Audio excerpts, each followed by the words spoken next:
நேர்களே, இன்றைக்கு நம்ம பேச போகிற மிக முக்கியமான செய்தி, பாஜகவை எடப்பாடி பழனிசாமி ஒரு கட்டுப்படுத்தி இருக்கிறார். ஆனால் 27 தொகுதிகளை கொடுத்துருக்கார. போன தடவை அவர் 20 தொகுதிகள் தான் வழங்கியிருந்த நிலையில் 27ல் என்ன நடந்திருக்கிறது அப்படின்ட்டு பார்ப்போம். கடந்த முறை வெற்றி பெற்ற தொகுதிகளில் 2 பறிச்சிட்டாங்க. அதில் கூட 2 தொகுதி தான் கொடுக்கப்பட்டிருக்கிறது. இப்போ கொடுக்கப்பட்ட தொகுதி 18 தொகுதிகள் ரொம்ப சவாலாக பாஜகவுக்கு அமைவதாகவும், மீதி 9 தொகுதிகள் ஓரளவுக்கு கட்டமைப்புகளை கொண்டு வலுவாக இருப்பதாகவும் தற்போது நமக்கு செய்திகள் வெளியாகி இருப்பதை நாம் இப்போது பார்க்கக்கூடியதாக இருக்கிறது. இப்போ தமிழ்நாடு சட்டசபையில் அவங்க கொடுத்த அந்த தொகுதியில் நீங்கள் பாருங்கள், மயிலாப்பூர் தனி, மொடக்குறிச்சி, உதகமண்டலம், அவிநாசி தனி, திருப்பூர் தெற்கு, கோவை வடக்கு, கந்தர்வைக்கோட்டை, அதாவது தனி புதுக்கோட்டை மாவட்டத்தில் இருக்கிறது, சாத்தூர், திருச்செந்தூர், வாசுதேவநல்லூர், ராமநாதபுரம், நாகர்கோயில், விளவங்கோடு, ஆவடி, திருவண்ணாமலை, தஞ்சாவூர், திருவாரூர், அறந்தாங்கி, மானாமதுரை, அப்புறமா மானாமதுரை கூட ஒரு ரிசர்வ் தொகுதி தான். ராமநாதபுரத்தை தாண்டி குளச்சல், பத்மநாதபுரம், ராசிபுரம், இப்படி பாஜகவுக்கு அவங்க 27 தொகுதிகளை கொடுத்துருக்குறாங்க. அந்த 27 தொகுதிகளில் 20 தொகுதிகளை அவர் வழங்கினார். இப்போது 27ல் கடந்த முறை 4 தொகுதிகளில் வெற்றி பெற்றிருந்த பாஜகவின் தொகுதிகள் கூட இந்த முறை அது குறைக்கப்பட்டு அதில் 2 அதிமுக எடுத்திருக்கிறார்கள். இப்போ 7 தொகுதிகள் கூடுதலாக அவர்கள் தொகுதிகளில் தாமரை அந்த எந்த அளவிற்கு வளமாக இருக்கும் என்றும் நாம் இப்போ பார்க்கணும். இப்போ கோவையில் கேட்டால் கூட ஏராளமான தொகுதிகளை கேட்டாங்க. அவர் ஒரே ஒரு தொகுதி மட்டும்தான் கோவையில் கொடுத்துருக்கிறார்கள். அதே மாதிரி நீங்கள் 2021 சட்டசபை தொகுதியில் பாரதிய ஜனதா திருநெல்வேலி, மொடக்குறிச்சியில் ஜெயிச்சாங்க, கோவையில் ஜெயிச்சார்கள், நாகர்கோயிலில். அந்த தொகுதியிலையும் 2 தொகுதிகளை கொடுத்தா நான் சொன்னேன். இதெல்லாம் கவனிக்க வேண்டிய விஷயம். இப்போ பாஜகவினுடைய மாநில தலைவராக இருந்த நயினார் நாகேந்திரன் திருநெல்வேலியிலிருந்து அவர் இடம் மாறி முக்குலத்தோர் மறவர் சமூகம் அதிகமாக இருக்கக்கூடிய சாத்தூர் தொகுதியில் தற்போது களமிறங்கலாம் என்று கூறப்படுகிறது. இங்கே முக்குலத்தோர் மறவர் சமூக மக்கள் அதிகம் வசிப்பதால் இது அவருக்கு இந்த முறை இங்கே தேர்ந்தெடுத்திருக்கிறார். கொங்கு மண்டலத்தை நம்ம இப்போ பார்ப்போம். கொங்கு மண்டலத்தில் ஏற்கனவே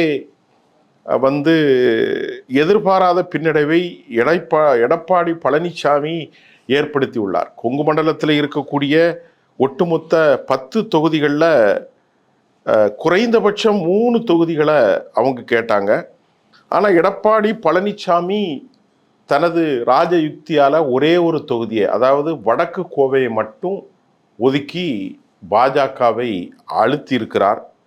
அது மட்டும் இல்லாமல் கொங்கு மண்டலத்தை எடுத்துக்கொண்டால் நீங்கள் பாருங்கள், கோவை வடக்கு, உதகமண்டலம், மொடக்குறிச்சி, திருப்பூர், தெற்கு அவிநாசிபுரம், ராசிபுரம், இந்த மாதிரி தொகுதிகள் மட்டுமே பாஜகவுக்கு வழங்கப்பட்டிருக்கு.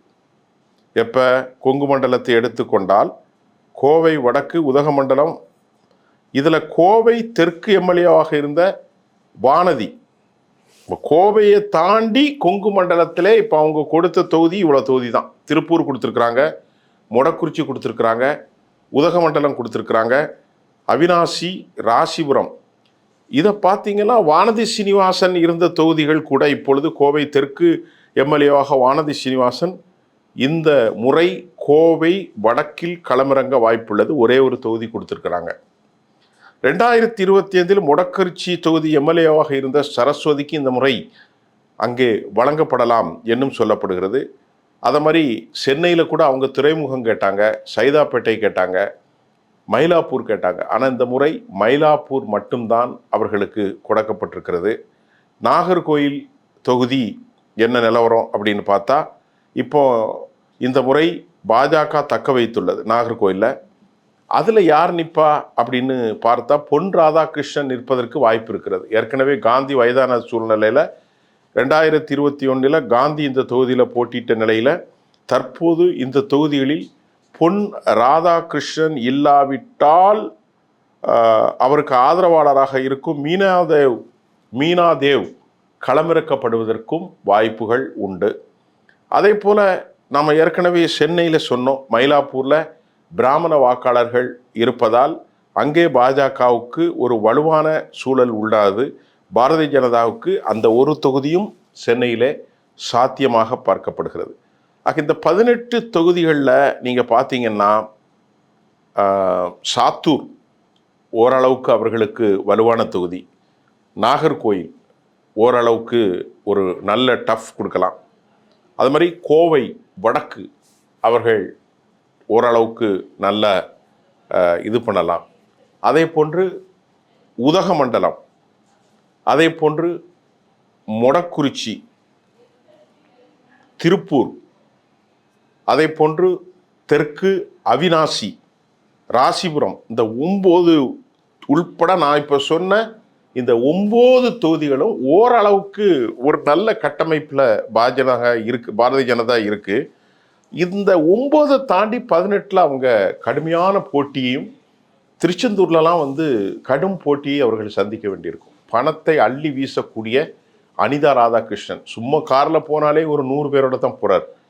ஆக அப்படி ஒரு சிக்கலில் அவர்களுக்கு திருச்செந்தூர் தொகுதியெல்லாம் ஏன் பெற்றார்கள் என்பது தெரியவில்லை. ஏராளமான இஸ்லாமியர்கள் வாக்குகள் காயல்பட்டினம், உடன்குடி, குலசேகரப்பட்டணம், ஆத்தூர், இங்கெல்லாம் ஏராளமான கிறிஸ்தவர்கள், மீனவர்கள், பெர்னாண்டஸ், இஸ்லாமியர்கள் வாக்குகள் நிறைய இருக்குது. அந்த இடத்துல அநேகமாக ஒரு நாடார் கேண்டிடேட்டை விடுவாங்க. எல்லாருமே நாடாரை தான் விடுவாங்க. பாஜகவிலும் ஒரு நாடார் விட போவார்கள். அதனால் அந்த இடத்திலும் திருச்செந்தூர் தொகுதியிலும் ஒரு கடுமையான இழுபறி. நான் உதாரணத்துக்கு சொல்கிறேன், சாத்தூர் தொகுதியில் மறவர் வாக்குகளை நம்பியிருக்கிறார்கள். ஆக திருச்செந்தூர் தொகுதியினுடைய நிலவரம் இப்படி இருக்கிறது. கன்னியாகுமரி மாவட்டத்தில் பத்மநாபுரம் பகுதியில் இருக்கக்கூடிய அந்த தொகுதியில் மனோ தங்கராஜ் இந்த முறை திருப்பூர் மாவட்டம் ராசிபுரத்தில் அமைச்சர் மதிவேந்தன் ஆகியோர் சிட்டிங் எம்எல்ஏவாக இருக்கிற ஒரு சூழ்நிலையில் இந்த தொகுதி பாஜகவால் வெல்வது ரொம்ப கடினம் என்று கூட கன்னியாகுமரி மாவட்டத்திலும் அவர்களுக்கு இந்த இடசங்கங்கள் இருக்கிறது. இப்போ கன்னியாகுமரி மாவட்டத்தில் அவர்களுக்கு ஓரளவுக்கு வாய்ப்பான தொகுதியாக குளச்சல், பத்மநாபபுரம், விளவங்கோடு, நாகர்கோயில் தொகுதிகள் இப்போ பாஜகவுக்கு அவர்கள் கொடுத்திருக்கிறார்கள். குளச்சல், விளவங்கோடு, பத்மநாபபுரம் இந்த தொகுதிகளை கொடுத்துருக்குறாங்க. கடந்த பாஜகவுக்கு வழங்கப்பட்டுள்ள இந்த தொகுதிகளில் அதிமுக டெபாசிட் போயிற்று, 4வது இடத்துக்கு சென்று கேவலப்பட்டார்கள். இதில் நாகர்கோவில் மட்டுமே இப்பொழுது பாரதிய ஜனதாவுக்கு ஓரளவுக்கு சாத்தியமாக காணப்படுவதாகவும் செய்திகள் வந்திருக்கிறது. விளவங்கோட்டில் காங்கிரஸ் கட்சியிலிருந்து விளங்கிய அந்த அம்மா பேர் விஜயதரணிக்கு வழங்கப்படலாம் என்றும் எதிர்பார்ப்புகள் தற்போது இருக்கிறது. இங்கெல்லாம் ஏராளமான கிறிஸ்தவர்கள், இஸ்லாமியர்கள், மீனவ பெர்னாண்டஸ், அதாவது அவர்கள் பாஜகவுக்கு வாக்களிக்க மாட்டார்கள். மீனவ பெர்னாண்டஸ் ஓட்டை ஏற்கனவே நான் உங்களுக்கு சொல்லியிருக்கிறேன். அவர்கள் இந்த முறை யாருக்கு வாக்களிக்க போகிறார்கள் என்று சொன்னால், அவர்கள் நடிகர் விஜய்க்கென்று நம்மிடத்தில் நேரடியாகவே களத்திலே அவர்கள் சொன்னார்கள். ஆகவே இந்த ஓட்டுகள் இருக்கும். அது மாதிரி புதுக்கோட்டை மாவட்டத்திலும் கடுமையான போட்டி இருக்கும். புதுக்கோட்டை மாவட்டத்தில் அறந்தாங்கி இருக்கிறது. நீங்கள் பாருங்கள், அறந்தாங்கி இந்த மாதிரி பகுதிகளெல்லாம் ஒரு கடுமையான சவாலாக இருக்கும். புதுக்கோட்டையில் கந்தர்வக்கோட்டை மிக முக்கியமாக இருக்கிறது. அதே மாதிரி அறந்தாங்கி, இந்த 3 தொகுதிகள் ஒதுக்கப்பட்டுள்ளன. புதுக்கோட்டை மாவட்டத்தில் புதுக்கோட்டை, கந்தர்வக்கோட்டை, அறந்தாங்கி இந்த 3ம் பாரதிய ஜனதாவுக்கு ஒதுக்கப்பட்டுள்ளது. இந்த தொகுதியை பார்த்தா பாஜகவுக்கு பெரிய ஆதரவு இல்லை, ஆனால் ஓரளவுக்கு ஆதரவு இருந்தாலும் அது வெற்றி கொள்வதற்கு அது சவாலாகத்தான் அமையும் என்று சொல்லப்படுகிறது. பாஜகவை எதிர்பார்க்கும் நிலையில்தான் இதில் அதிமுகவின் தயவைத்தான் அவங்க புதுக்கோட்டையிலும் ஒரு டஃப் ஃபைட்டு தான் இருக்குது. ராமநாதபுரம் மாவட்டத்தை எடுத்துக்கொண்டனா மதுரை தெற்கு, இது அல்லாமல் மானாமதுரை, மதுரை தெற்கு, ராமநாதபுரம், அதே மாதிரி தெற்கு அப்பாவுடைய தொகுதியான ராதாபுரம், வாசுதேவநல்லூர், அதே மாதிரி பாஜகவுக்கு ஓரளவுக்கு செல்வாக்கு தென்பகுதிகளில் இருக்குது. அதே பலமான வேட்பாளர்கள் அமையலாம். ஆனால் இந்த தொகுதிகள் அதிமுகவினுடைய தலைவர்களும் அதிமுகவினுடைய கோஆர்டினேஷனும் இருந்தால் மட்டும்தான் இங்கே அவர்கள் வெல்வது முக்கியம். அது அல்லன்னா அங்கே ரொம்ப கடினமான ஒரு சூழ்நிலை ஏற்படுத்தும். அதிமுகவினர்கள் சேர்ந்து செயல்படுகிறார்களா என்ற கேள்வி எழுகிறது. இப்போ எடப்பாடியினுடைய பிளான் என்னவென்றால், இவர்களெல்லாம் வெற்றி பெற்று தனக்கு சிக்கலை ஏற்படுத்திவிடக்கூடாது என ஒரு மௌன புரட்சியை அவர் ஏற்படுத்தியிருக்கலாம். கொங்கு மண்டலம் பாஜகவிடம் விட்டு கொடுக்க அவர் விரும்பவில்லை. அதேபோல் தென் மாவட்டங்களில் உள்ள டெல்டாவிலும் திமுகவினுடைய ஆதிக்கம் அதிகரித்திருக்கிறது. தஞ்சை பகுதியிலும் சரி, திருவாரூரும் சரி, இங்கேயும் சிக்கல். அங்கு அதிமுக ஒரு கடினமான களப்பாணியை ஆற்றினால் மட்டுமே தன்னை வெற்றி பெற முடியும் என்ற சூழ்நிலையில் அத்தகைய தொகுதிகளை எடப்பாடி பழனிசாமி பாரதிய ஜனதாவுக்கும் பிற கூட்டணிகளுக்கும் வழங்கி உள்ளதோடு அதிமுக பலமாக இருக்கும் தொகுதிகளை தனது ஆதரவாளர்களை களமிறக்கி இருக்கிறார் என்பதை நாம் இப்போது பார்க்க வேண்டும். ஏனென்று கேட்டால், அவரை பொறுத்தவரை 170 தொகுதிகள், 171, அதற்கு மேல் நின்றால் தான் 118 தொகுதிகளில் வெற்றி பெற முடியும்.